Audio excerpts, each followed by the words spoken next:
Join us in honoring Dr. APJ Abdul Kalam, India's 11th president, renowned scientist and statesman. From humble beginnings to monumental achievements in aerospace and defense, he epitomized dedication and innovation. I am indeed delighted to be with the honorable members of the European Parliament on the occasion of the Golden Jubilee year of the European Union.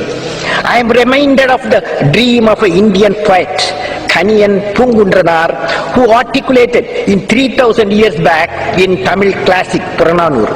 He says, Yadum Ure Yavarum Kelir, which means, I am a world citizen, every citizen is my own kith and kin, he said 3000 years back. Now what we need is a carrier of eternal goodness and wholesomeness in human contact, which is called righteousness. As we say in India, where there is righteousness in the heart, there is beauty in the character. When there is beauty in the character, there is harmony in the home. When there is harmony in the home, there is an order in the nation. When there is order in the nation, there is peace in the world. As the missile man of India, his contributions to space and military technology were unparalleled. Beyond his professional prowess, he was a beacon of integrity and a voice for youth empowerment. Though his passing in 2015 left a void, his legacy of inspiration and service endures. Let's celebrate the life of this extraordinary individual and ensure his impact echoes through generations. If you are new to this channel, please like, share, and subscribe for this video. Early life and education. Abdul Kalam Abdul Kalam was born on October 15, 1931, in Rameswaram, Tamil Nadu, to a Tamil Muslim family. His father, Jainuddin Marakayar, was a boat owner and a local mosque imam, while his mother, Ashiama, was a homemaker. Kalam grew up as the youngest among 4 brothers and 1 sister. Despite his family's once prosperous background in trading and land ownership, financial setbacks left them impoverished by the time Kalam was born. As a child, he supported his family by selling newspapers. Although Kalam had average grades in school, he was recognized as a diligent and bright student with a keen interest in learning, particularly in mathematics. After completing his schooling at Schwartz Higher Secondary School, Ramanathapuram, he pursued a degree in physics from St. Joseph's College, Tiruchirappalli, graduating in 1954. In pursuit of his passion for aerospace engineering, Kalam moved to Madras in 1955 to study at the Madras Institute of Technology. During his studies, he faced a challenging deadline for a senior project, impressing his dean by meeting it despite immense pressure. Despite narrowly missing his aspiration of becoming a fighter pilot, Kalam's determination and resilience marked the beginning of his remarkable journey. Career as a scientist. After graduating from the Madras Institute of Technology in 1960, Dr. APJ Abdul Kalam embarked on a distinguished career that left an indelible mark on India's aerospace and defense sectors. Joining the Aeronautical Development Establishment of the Defense Research and Development Organization, DRDO, he initially worked on designing a small hovercraft but harbored doubts about his career choice. His trajectory changed when he joined the Indian Committee for Space Research, led by the eminent scientist Vikram Sarabhai. Subsequently, he transitioned to the Indian Space Research Organisation, ISRO, where he spearheaded India's first satellite launch vehicle, SLV-3, project. This endeavor culminated in the successful deployment of the Rohini satellite in near-Earth orbit in July 1980, marking a significant milestone in India's space exploration journey. Dr. Kalam's contributions extended beyond space exploration. In the realm of defense, he directed projects such as Project Devil and Project Valiant, aimed at developing ballistic missiles leveraging SLV technology.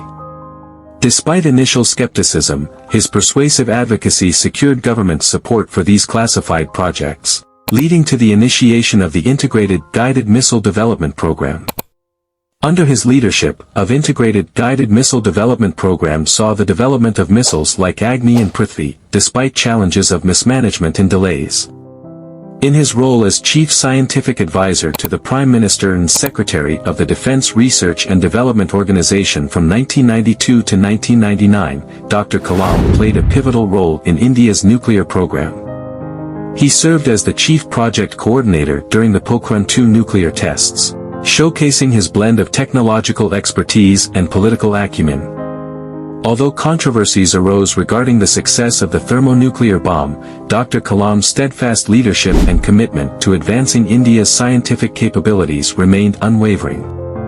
Beyond his scientific endeavors, Dr. Kalam's humanitarian spirit shone through in projects like the low-cost coronary stent and the rugged tablet computer for rural healthcare, developed in collaboration with cardiologist Soma Raju. Dr. APJ Abdul Kalam's legacy as a visionary scientist, dedicated leader, and compassionate human being continues to inspire generations, serving as a beacon of hope and progress for India and the world. Presidency. Dr. APJ Abdul Kalam assumed the esteemed role of India's 11th president after a landslide victory in the 2002 presidential election. Backed by the National Democratic Alliance, NDA, and supported by key political parties like the Samajwadi Party and the Nationalist Congress Party, Kalam's nomination saw unanimous approval, leading to his uncontested win. Taking office on July 25, 2002, Kalam's presidency was characterized by his endearing nickname, the People's President. Throughout his tenure, he grappled with weighty decisions, including the signing of the Office of Prophet Bill, which he considered one of his toughest choices. However, criticism arose over his handling of mercy petitions, with only one plea acted upon during his tenure. Notably, Kalam's stance on the need for a uniform civil code in India garnered attention during an interactive session in PGI Chandigarh in September 2003. Despite widespread support for his candidacy for a second term, Kalam opted out of the 2007 presidential election, citing a desire to keep the presidency free from political entanglements. In the lead-up to the 2012 presidential election, speculation swirled about Kalam's potential nomination for a second term. Although various political figures expressed support, including the BJP leaders like Mulayam Singh Yadav and Mamata Banerjee, Kalam gracefully declined, citing the overwhelming public sentiment and their trust in his leadership. Dr. APJ Abdul Kalam's tenure as president remains a testament to his integrity, humility, and unwavering commitment to the welfare of the nation, earning him enduring respect and admiration from people across India. Post-presidency. After concluding his presidential term, Dr. APJ Abdul Kalam embarked on a new chapter of his life, sharing his knowledge and wisdom with the next generation. He took up various roles, serving as a visiting professor at esteemed institutions like the Indian Institute of Management Shillong, Ahmedabad, and Indore, along with being an honorary fellow at the Indian Institute of Science, Bangalore. Additionally, Dr. Kalam assumed leadership positions, including Chancellor of the Indian Institute of Space Science and Technology, Tiruvananthapuram, and Professor of Aerospace Engineering at Anna University. He also imparted his expertise as an adjunct faculty member at numerous academic and research institutions nationwide, teaching subjects ranging from information technology to technology at institutions like the International Institute of Information Technology, Hyderabad, and Banaras Hindu University. In 2011, Dr. Kalam faced criticism for his support of the Kudankulam nuclear power plant, with civil groups accusing him of not adequately engaging with local communities. Despite assurances regarding safety measures, protesters viewed him as a proponent of nuclear energy, leading to tensions during his visit. Undeterred by criticism, Dr. Kalam remained committed to empowering India's youth. In May 2012, he launched the What Can I Give movement, aimed at inspiring young people to combat corruption and contribute positively to society. Through this initiative, Dr. Kalam continued his lifelong mission of nurturing future leaders and fostering a culture of integrity and service among India's youth. Death. On July 27, 2015, Kalam traveled to Shillong to deliver a lecture on Creating a Livable Planet Earth at the Indian Institute of Management Shillong.